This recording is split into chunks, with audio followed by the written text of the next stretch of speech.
Hello! Hi! మీలో ఎంతమందికి గోధుర ఉప్మా అంటే ఇష్టం? సో, నాకైతే చాలా చాలా ఇష్టమండి అసలకి.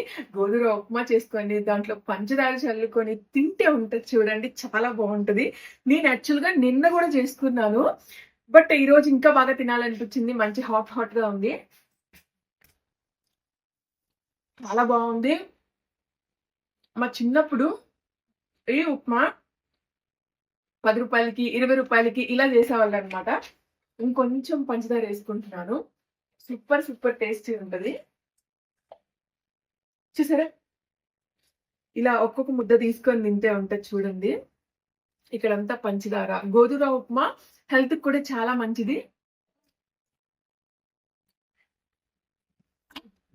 ఇంకా తినాలి అనిపించేంత టేస్ట్‌గా ఉంటది. ఒకసారి తప్పకుండా మీరు కూడా ఒకసారి ట్రై చేసి చూడండి. ఓకేనా? సూపర్ టేస్ట్ ఉందండి.